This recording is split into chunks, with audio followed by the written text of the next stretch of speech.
आप देख रहे हैं वॉइस ऑफ कौशाम्बी न्यूज, हर आवाज बनेगी खबर। नमस्कार, स्वागत है आप सभी का वॉइस ऑफ कौशाम्बी न्यूज में। मैं हूं आपके साथ ज्योति जायसवाल। आइए रुक करते हैं देश दुनिया की बड़ी खबरों की ओर।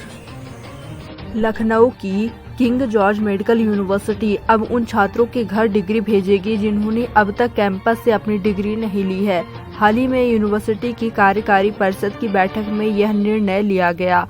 बतौर KGMU 2005 से 2020 के बीच अलग अलग बैच के करीब 1307 छात्रों ने अब तक अपनी डिग्री नहीं ली है। भारतीय सेना के प्रवक्ता ने बताया कि 1984 से अब तक 1000 जूनियर कमीशन अधिकारी में से 12 को मानद लेफ्टिनेंट के रूप में मानद कमीशन मिलता था और इस संख्या को बढ़ाकर 15 कर दिया गया है। प्रवक्ता ने कहा कि इससे JCO को अपनी सेवानिवृत्ति से पहले मानद कमीशन अधिकारी बनने के अधिक अवसर मिल सकेंगे।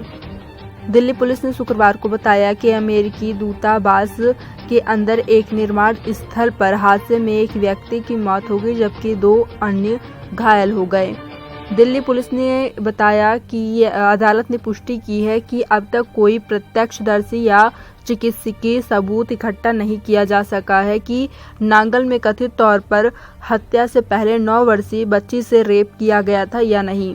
वहीं गृह मंत्रालय ने कहा है कि इस केस की सुनवाई फास्ट ट्रैक कोर्ट में होगी। केंद्रीय गृह मंत्रालय ने शुक्रवार को कहा कि पंजाब के राज्यपाल से प्रभार लेकर केंद्र शासित प्रदेश चंडीगढ़ के लिए अलग प्रशासनिक नियुक्त करने की कोई योजना विचाराधीन नहीं है। दरअसल शिरोमणि अकाली दल प्रमुख सुखबीर सिंह बादल ने दावा किया था कि उन्होंने केंद्रीय मंत्री से चंडीगढ़ के लिए पूर्वकालिक प्रशासक नियुक्ति की मांग की है। उत्तराखंड के वन अधिकारियों ने देहरादून में एक औद्योगिक इकाई परिसर से 2 सिर वाले कोबरा को बचाया है। वन विभाग के साथ काम करने वाले आदिल मिर्जा ने कहा, मैंने 15 साल के अपने अनुभव में कभी ऐसा दुर्लभ सांप नहीं देखा। बतौर मिर्जा सांप लगभग 1.5 फीट लंबा था और उसकी उम्र 2 सप्ताह से कम रही होगी। असम विधानसभा में शुक्रवार को असम मवेशी संरक्षण विधेयक 2021 पारित हुआ जो राज्य के मंदिरों के 5 किलोमीटर के दायरे में बीफ की खरीद बिक्री पर प्रतिबंध लगाता है।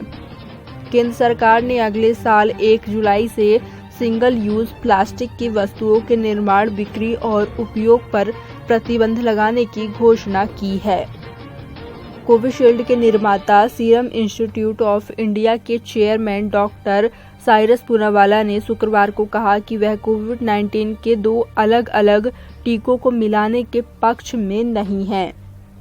PIB ने उस मैसेज को फर्जी बताया है जिसमें दावा किया गया है कि नीरज चोपड़ा के ओलंपिक्स में गोल्ड मेडल जीतने की खुशी में सरकार ने सभी भारतीय बच्चों को ऑनलाइन पढ़ाई के लिए 2399 का 12 महीने वाला रिचार्ज मुफ्त देने का वादा किया है। PIB ने कहा कि सरकार ने ऐसी कोई घोषणा नहीं की है। फिलहाल के लिए इतना ही। देश दुनिया की बड़ी खबरों के लिए बने रहे हमारे साथ, देखते रहे वॉइस ऑफ कौशाम्बी।